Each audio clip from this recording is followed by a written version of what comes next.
बिस्मिल्लाहिर्रहमानिर्रहीम। अस्सलाम वालेकुम नाज़रीन, आप यूट्यूब चैनल देख रहे हैं। मैं इमरान खान हूँ।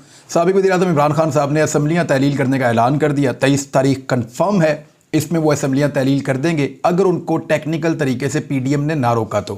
पीडीएम में बहुत ज़्यादा कन्फ्यूजन है इस वक्त। आप हैरत अंगेज़ चीज़ ये देखिए, जो सिचुएशन बनी हुई है, किसी के पास भी प्रॉपर प्लान बी मौजूद नहीं है।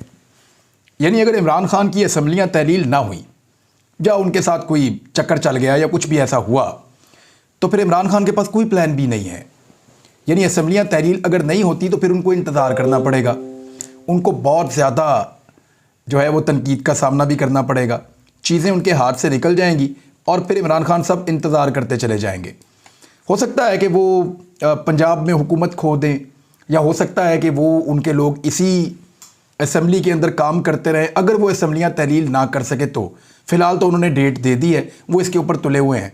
लेकिन अगर उनके साथ कोई चक्कर चल जाता है इमरान खान साहब के साथ, तो फिर उनके पास कोई प्रॉपर प्लान बी नहीं है। प्लान ए था जिसको उन्होंने एग्जीक्यूट किया है, यानी कश्तियाँ जलाई हुई थी। दूसरी जानिब आप सिचुएशन देखिए पीडीएम की जमातों की, उनके पास भी कोई प्लान बी नहीं है। यानी आईनी नुक्ता नज़र से वो भी बंधे हुए हैं। अगर इमरान खान साहब ये असम्बलियाँ तहलील कर देते हैं तो उनके रास्ते में रुकावट डालने की सूरत में भी वो सिर्फ चंद दिन ज़ाया कर सकते हैं, लेकिन वो इमरान खान को रोक नहीं सकते। और अगर वो चंद दिन ज़ाया करेंगे तो इससे पब्लिक के अंदर ये मैसेज जाएगा कि ये इलेक्शन लड़ना ही नहीं चाहते, ये भाग रहे हैं। और ये जो मैसेज है ये उनके वर्कर्स को, उनके उम्मीदवारों को और उनके टिकट को अवाम के अंदर मज़ीद कमज़ोर करेगा।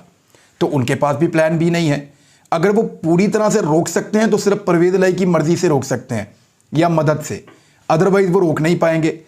अब प्लान बी सिर्फ एक ही आदमी के पास है पाकिस्तान में, और वो हैं जनाब वज़ीर आला पंजाब चौधरी परवेज़ इलाही साहब। उनके पास सिर्फ प्लान बी है। उनके पास प्लान ए है कि वो इमरान खान के साथ चलें, असम्बलियाँ तहलील करें, दोबारा पाकिस्तान तहरीक इंसाफ के साथ अलाइंस करें और इलेक्शन लड़ें। उनके पास प्लान बी है कि वो अगर चाहें तो इमरान खान साहब का साथ छोड़ दें। उसमें हो सकता है उनको इस्टेब्लिशमेंट की मदद भी मिल जाए और फिर वो दोबारा दूसरी तरफ से वज़ीर आला बने और मज़ीद 7-8 महीने पंजाब के वज़ीर आला रहें। और ना सिर्फ वज़ीर आला रहें बल्कि आइंदा के लिए भी उनके लिए कोई गुंजाइश पैदा की जाए। ये उनका प्लान बी हो सकता है। परवेज़ इलाही के पास एक प्लान सी भी है और उसके ऊपर भी अमल दरामद हो सकता है, लेकिन वो ज़रा मुश्किल है, उसके ऊपर बाद में बात करेंगे।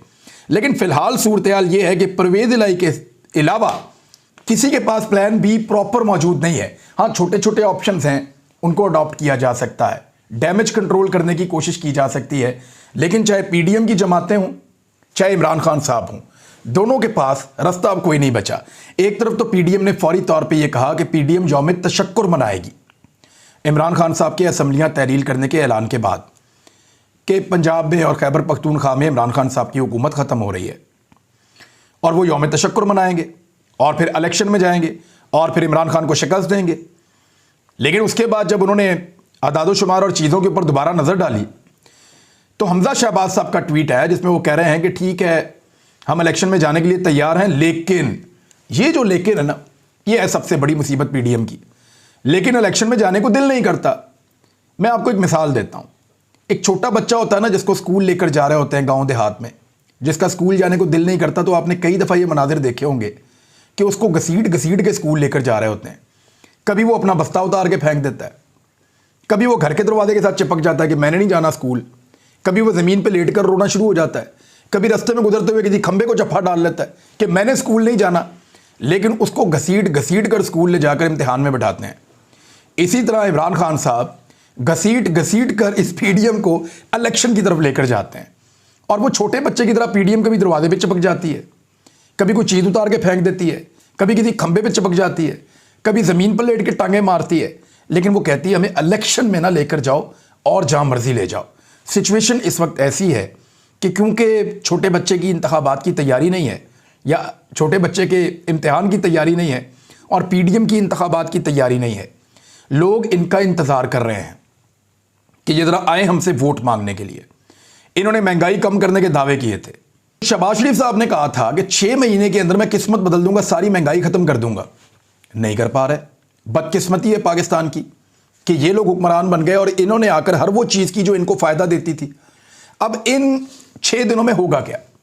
अपोजिशन के पास या पीडीएम की जमातों के पास मौका है कि तहरीक अदम एतमाद या एतमाद का वोट या ऐसी कोई चीज़ करके इसको डिले करने की कोशिश करें, या परवेज़ इलाही को मनाने की कोशिश करें, या एस्टेब्लिशमेंट के ज़रिए से कोई दबाव डालने की कोशिश करें।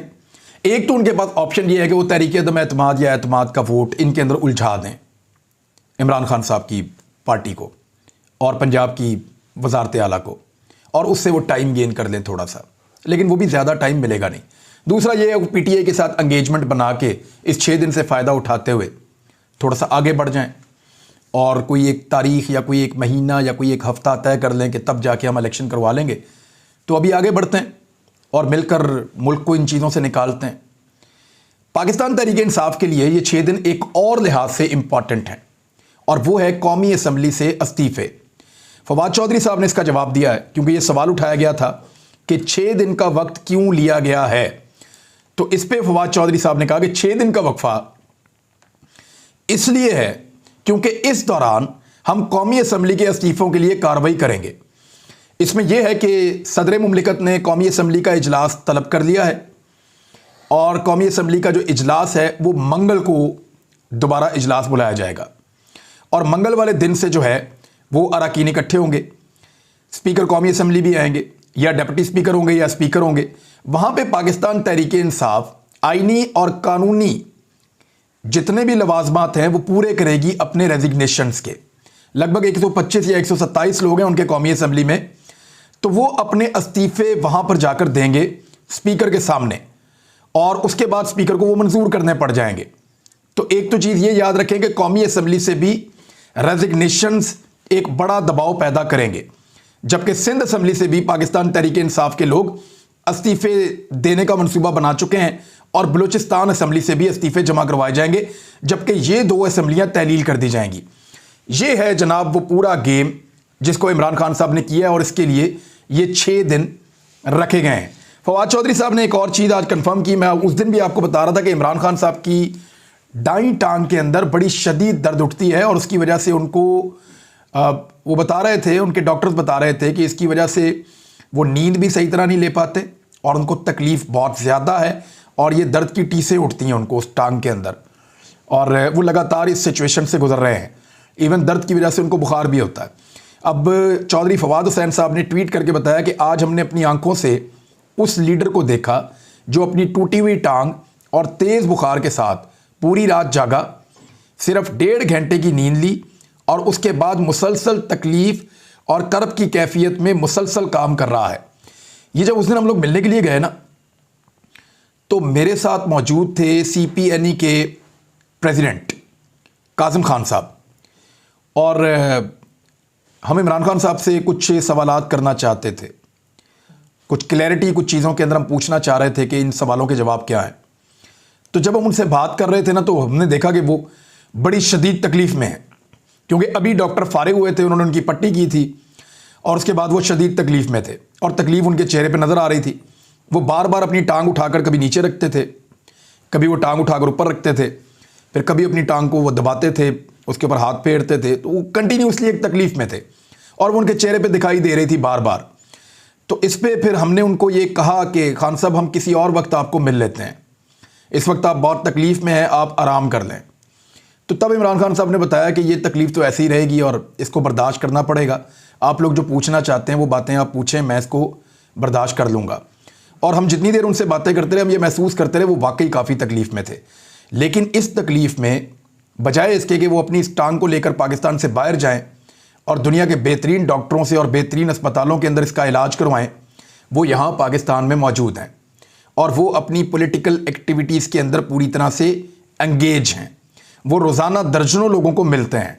जिस दिन से उनका ऑपरेशन हुआ, उनको गोलियां लगी, तब से लेकर अब तक वो कंटिन्यूसली लोगों को मिल रहे हैं। मुझे दिखाइए पाकिस्तान में दूसरा कोई एक ऐसा आदमी जो इस उम्र के अंदर इस तरह गोलियां खाकर मैदान में निकल कर बैठा हो और लोगों से बातचीत कर रहा हो। ऐसा कोई और आपको नहीं मिलेगा। और बोल्ड डिसीजन कर रहा है, वो फैसले कर रहा है जो बड़े सख्त फैसले हैं। दूसरी जानिब जो मुस्लिम लीग काफ की ख्वाहिशात हैं सीटों को और सीट एडजस्टमेंट को लेकर, उसके ऊपर भी अब बातचीत शुरू हो जाएगी। आने वाले दिन इस हवाले से बहुत ज़्यादा इंपॉर्टेंट होंगे। देखिए, इमरान खान साहब कोशिश करेंगे कि काफ लीग को एक अच्छा शेयर मिले, क्योंकि काफ लीग ने अगर उनके साथ वफादारी की और असम्बलियाँ तहलील करने तक उनका साथ दिया तो इससे इमरान खान साहब की नज़र में इज़्ज़त बहुत बढ़ेगी, परवेज़ इलाही साहब की और मुन्नस इलाही की ख़ास तौर पे। तो फिर वो चाहेंगे कि आइंदा भी मुन्नस उनकी कैबिनेट का हिस्सा हो अगर उनको हुकूमत मिलती है तो, और परवेज़ इलाही जो है वो भी उनके एक साथियों के अंदर शामिल हों। अभी ये फैसला नहीं हुआ कि ये जो हिस्सा है मुस्लिम लीग काफ का, ये PTI को ज्वाइन करेगा या पाकिस्तान तहरीक इंसाफ के साथ अपने इंतखाबी निशान के ऊपर इल्हाक करेगा, क्योंकि साइकिल का इंतखाबी निशान जो है वो मुस्लिम लीग काफ का है और मुस्लिम लीग काफ जो है उसकी मलकियत चौधरी शुजात हुसैन साहब के पास है। चौधरी शुजात हुसैन के साथ तो इमरान खान साहब किसी किस्म का कोई अलाइंस नहीं करेंगे ऐसा लगता है। ख़ास तौर पे चौधरी शुजात हुसैन साहब, उनके साहबजादे या तारिक बशीर चीमा, इन लोगों के साथ तो इल्हाक नहीं करेंगे इमरान खान साहब।